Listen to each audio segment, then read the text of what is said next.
Bab 25. Maaf, aku tidak menerimanya. Xiang San tidak menyangka Shen Xian akan mendengarnya.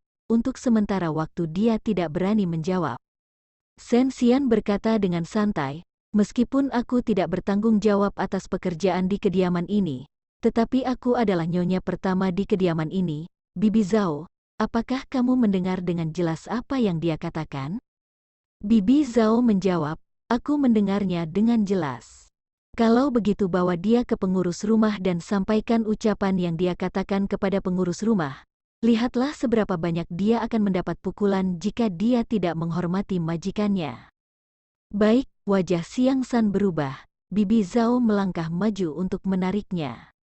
Liu Meiwu buru-buru berkata, Xiang San tidak bisa mengendalikan mulutnya.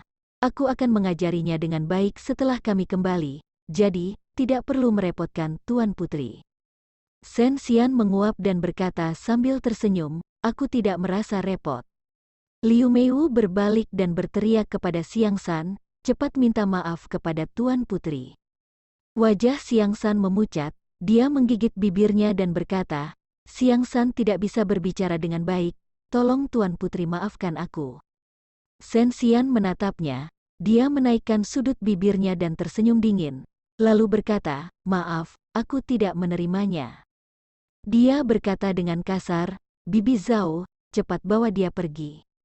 Xiang San terus melawan, tetapi tubuh Bibi Zhao lebih lebar dan gemuk, dalam sekejap Xiang San telah ditahan olehnya. Yu Yan melihat dari samping dengan semangat, dia dengan bersemangat memasuki ruangan dan mengambil tali untuk mengikat kedua tangan Xiang San, lalu dia menyerahkan tali itu kepada Bibi Zhao dan berkata, jika Bibi Zhao menggunakan tali ini, Bibi Zhao dapat menyeret dia ke hadapan pengurus rumah. Bibi Zhao harus mengawasi pada saat dia sedang dipukul. Jangan sampai mereka asal-asalan memukulnya.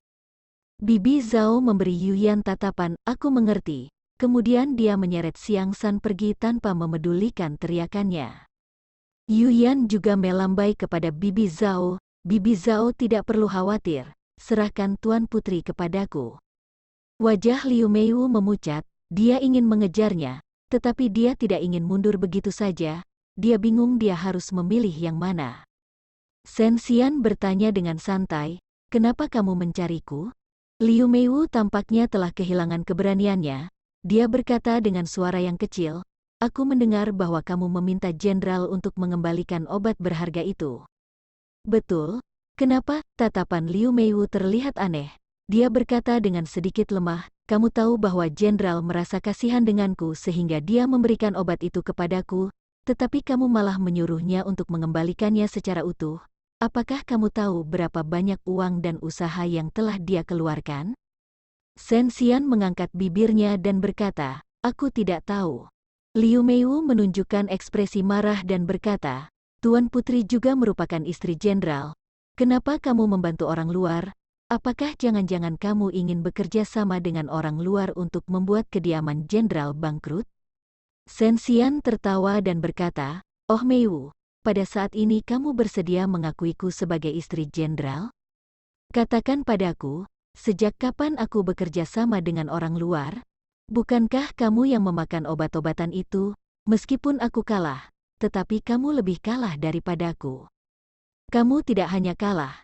Kamu juga bergantung pada orang lain setelah kekalahan dan kamu bahkan lebih tidak tahu malu. Wajah Liu Meiwu memerah karena amarah. Dia berkata, walaupun kamu membenci aku tetapi kamu juga harus memikirkannya untuk jenderal. Jika kamu berbuat seperti ini, bagaimana pandangan orang-orang terhadap jenderal? Shen Xian bersandar di pintu dan berkata, kenapa aku harus memikirkannya? Kenapa kalian tidak memikirkan aku ketika kalian mengusir aku dari sini dan memaksaku untuk minum pil aborsi? Matanya bergerak, lalu dia tersenyum dan berkata, hanya saja kita semua adalah satu keluarga. Itu adalah masa lalu, kamu tidak perlu mengungkitnya lagi. Bahkan jika Qin Ruliang pergi mengembalikan barang itu, aku dan Lian Qingzu adalah teman baik. Jika aku menginginkannya kembali, Lian Qingzu pasti akan mengirimkannya lagi. Wajah Liu Meiwu terlihat sedikit menenang.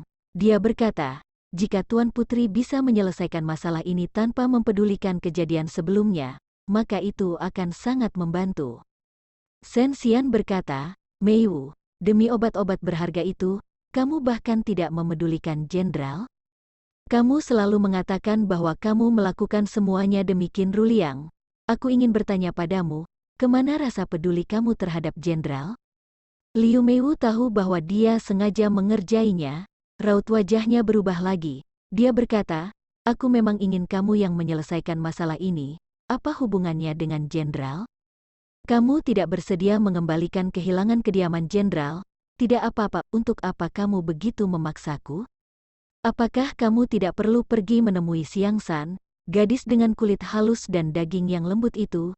Jangan sampai terbunuh, jika tidak, hal ini akan terasa sangat tidak menyenangkan. Sen Xian berbalik dan memasuki ruangan. Tubuh Liu Meiwu gemetar, kuku jarinya menancap di telapak tangannya dengan keras, dia benci dan marah. Pada akhirnya, dia khawatir dengan situasi Xiang San, jadi dia tidak berlama-lama di sini. Dia segera berbalik dan berlari. Ketika Liu Meiwu tiba di tempat Xiang San dipukul, Xiang San sedang menangis dan berteriak, dia masih sedang dipukuli. Melihat Liu Meiwu datang, Xiang San meneteskan air matanya dan berteriak, Nyonya, tolong aku, selamatkan aku. Tubuh Liu Meiwu bergetar. Dia berkata dengan tajam, hentikan tindakan kalian. Bab 26, apakah dia masih menyukai dia? Di dalam rumah jenderal, yang mengurusi urusan rumah tangga adalah Liu Meiwu.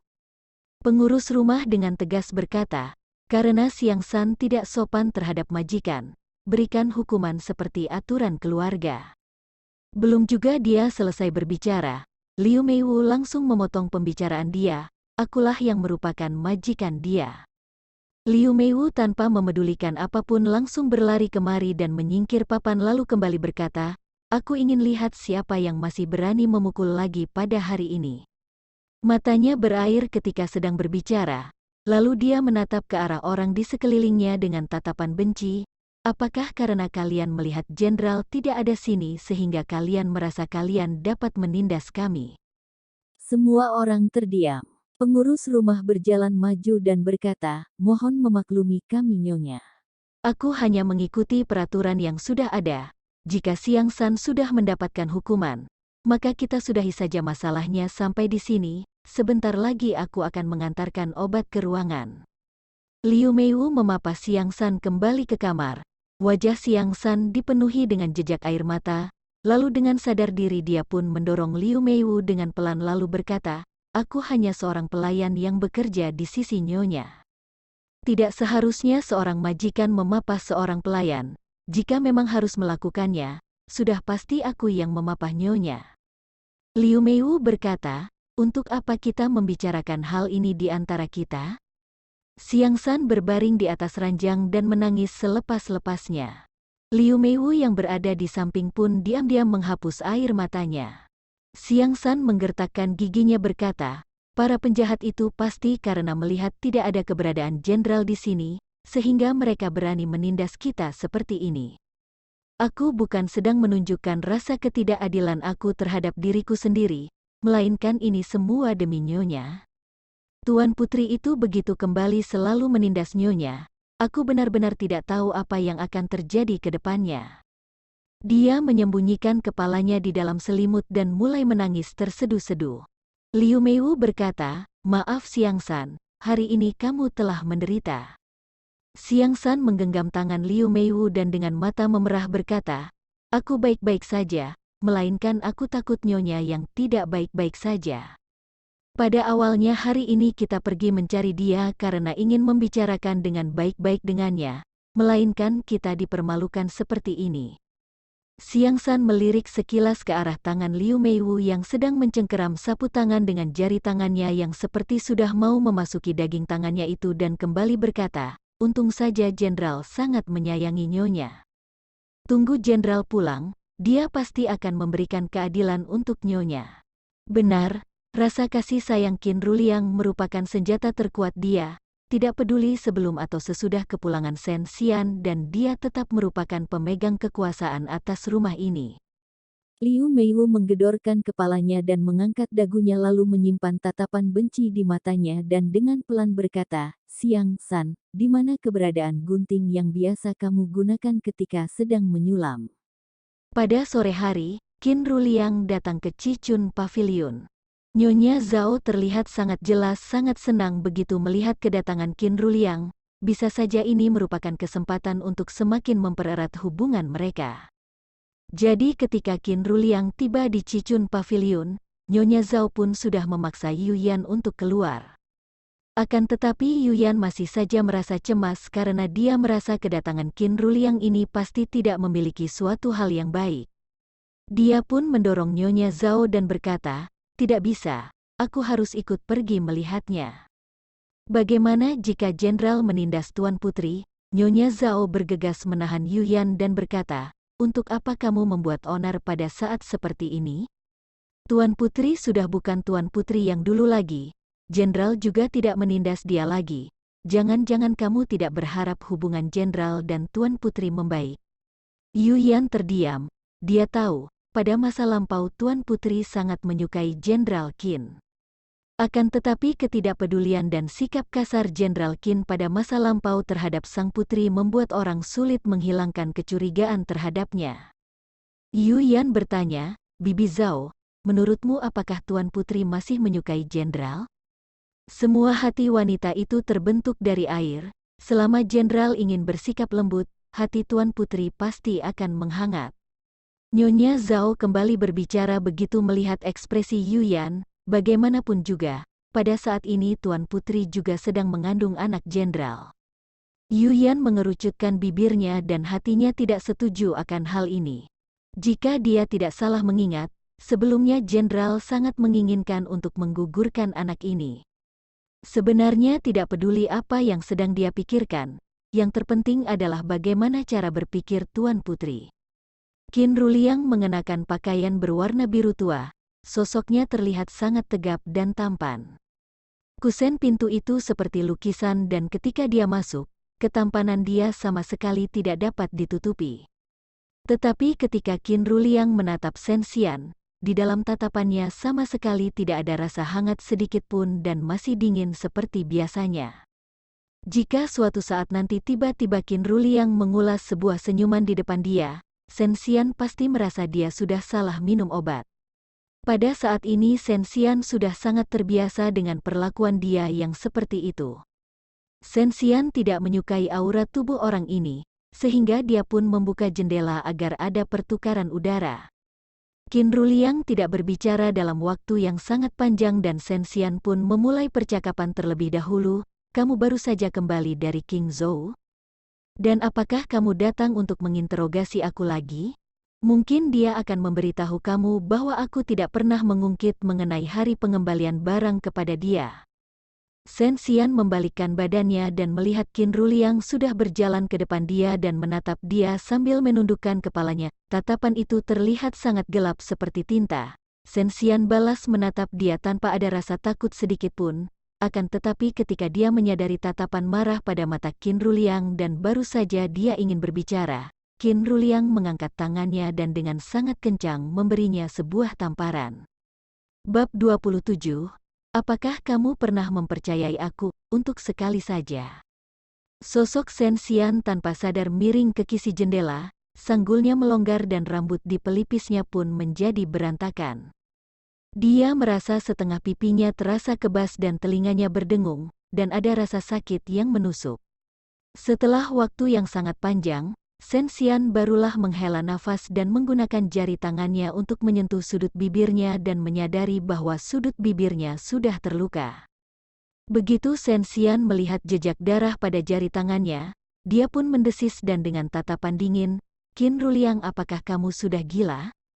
Rasa amarah Qin Ruliang masih juga belum mereda, melainkan kembali ingin memberinya sebuah tamparan. Pada kali ini respon Shen Xian sangat cepat. Dia mengangkat tangannya untuk menahan dia. Akan tetapi gerakan Qin Ruliang jauh lebih cepat dibanding dia. Tangan dia yang lain menahan tangan Shen Xian di jendela dengan sangat erat seperti ingin mematahkan tulangnya. Lagi-lagi tamparan itu kembali mengenai wajah dia. Sebelum bertemu dengan Qin Ruliang, sejak kecil hingga dewasa serta di dalam kehidupan sebagai seorang artis, tidak pernah ada seorang pria pun yang berani menamparkan wajah dia. Kulit baru yang tumbuh di wajah Shen Xian seperti kembali terkelupas. Shen Xian menarik napas 2 kali dan secara naluriah menginjak kaki Qin Ruliang dan menendangnya dengan keras. Gerakannya ini sangat cepat dan tepat. Ekspresi Qin Ruliang berubah dan mengangkat tangannya untuk menahan lutut dia. Akan tetapi dia sudah terlalu meremehkan Shen Xian. Kekuatan tendangan Shen Xian itu berada di luar dugaan dia, sehingga dia pun mundur sebanyak 2 langkah karena tidak ada pertahanan. Maka dari itu tangan Shen Xian berhasil mendapatkan kebebasan. Dia pun mengambil gelas teh yang ada di sampingnya dan melemparnya ke arah wajah Qin Ruliang. Gerakan tangan Qin Ruliang sangat cepat, dia pun langsung menghancurkan gelas itu. Pecahan gelas itu membuat tangannya mengeluarkan darah dan air di dalam gelas menciprati seluruh wajahnya. Perlakuan mereka berdua menyisakan keheningan yang mendalam di dalam ruangan itu. Pada wajah Shen Xian terlihat dengan jelas jejak 5 jari.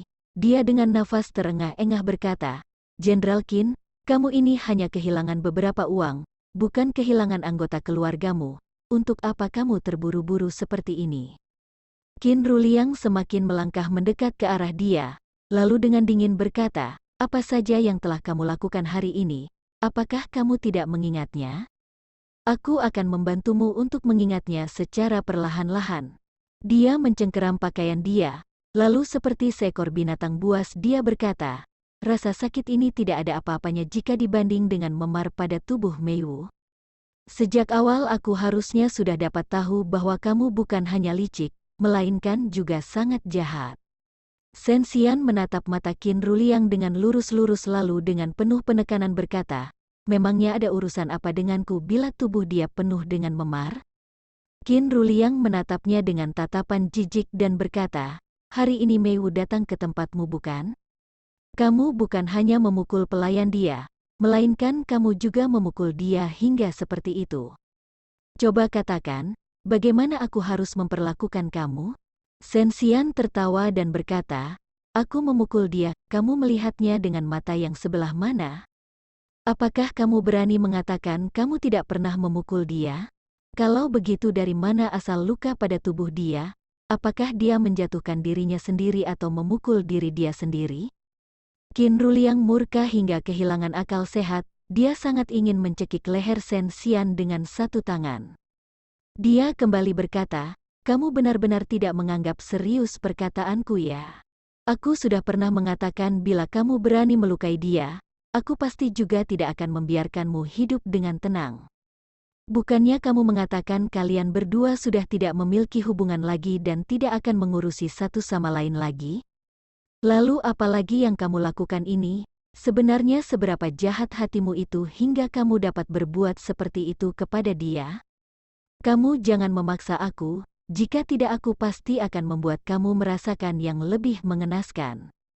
Shen Xian mendengus dan berkata, "Kamu dengar baik-baik ya?